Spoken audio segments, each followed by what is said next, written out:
Halo Infinite made a substantial update yesterday, one that is, in my opinion, the most fun playlist update since the game has launched, and I hope they keep it around because it has big ramifications for the sandbox. A few weeks ago in the featured playlist, BTB was tested with Bandit rifle starts. It was pretty fun. For this week, 343 have brought it back, but this time in the Big Team Battle playlist. And let me tell you, I have not had this much fun in a long time with BTB, and I hope they keep it around because Bandit rifle starts allow for a lot. I mean, I played enough to get the weekly reward last night. It was just super chill and enjoyable. So for starters, the Bandit rifle has a lot of outplay potential. If you are the better player in a duel or an encounter with better movement, better accuracy, you have a greater chance of winning that gunfight. We've all been there with the sidekick.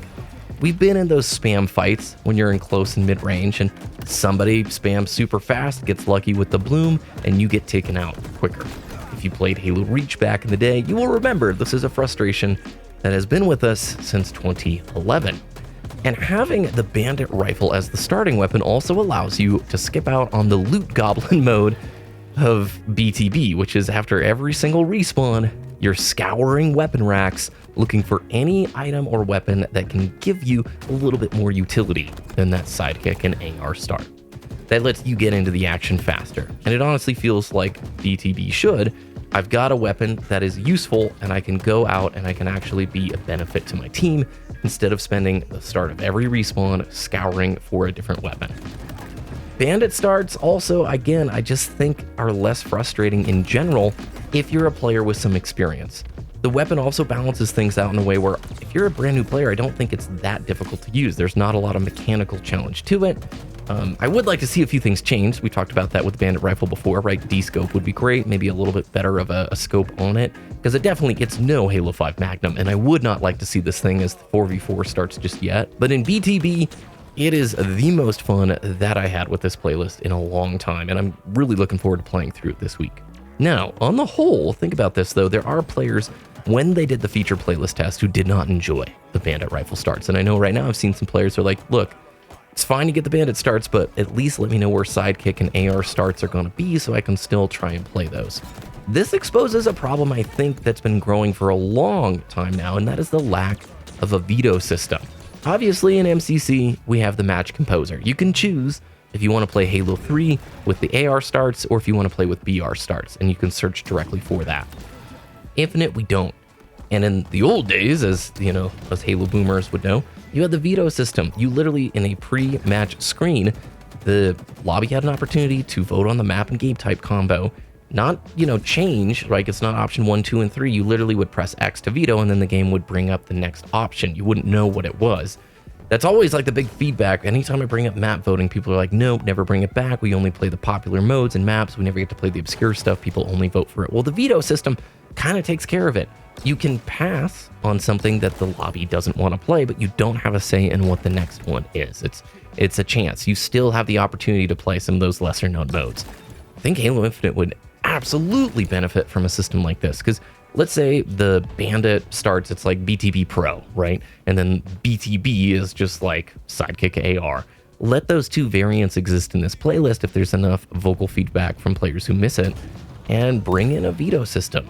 I know that probably would require a ton of engineering because pre-game, post-game match screens, they've been dead for a long time. And I'm planning on doing a video talking about this. It's a social feature that is sorely missed. How many of you played Halo back in the day, like Reach or 3, and you pressed X to party up with that group? I made a lot of friends through Halo matchmaking that way. You had a really good game, you then pressed X to party up. Those people ultimately ended up on your friends list if you enjoyed the session. That's all gone, just for the sake of, I think, SBMM to break us up so we can get into a new match and keep things fresh. Don't let people just roll lobbies or make the matchmaker have a little bit more difficulty. I could be wrong. Maybe that's not why they removed those things. Yes, post-game, pre-game screens, that's where a lot of toxicity happened, but I don't know if you can control that. Like, if you've got good reporting tools, if somebody's being a jerk, they get muted, they get reported. But don't penalize everybody else because of a few bad actors, in my opinion. Like, I really miss that option to see what map and mode you're loading into, who you're playing with, and then the veto system. And beyond that, like a post screen would be really cool. Bandit rifle starts, circling it all back.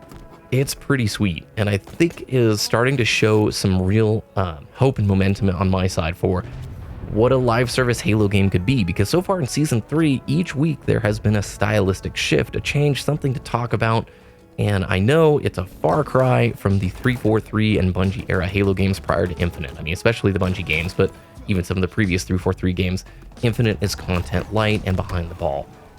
But it is nice to finally like have some updates that are getting me excited to boot it up. I played a lot of Season 3, frankly. Like, this is my favorite game like the last few months.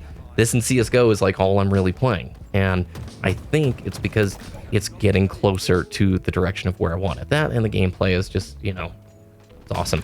I really like the base gameplay in this. If they can sort out the rest of the stuff, man, like the crashes and some of the network desync things, I really think they'd have something with a bit more momentum here. Anyway, let me know what you think about Bandit rifle starts. Do you like it? Do you not? And are there any changes you would want to see made to the Bandit itself? I think for BTB, this is awesome. So go out, try it, let me know, and have an awesome rest of your day. If you enjoyed the video, subscribe, like, all those YouTube things, and we'll see you again in the next video.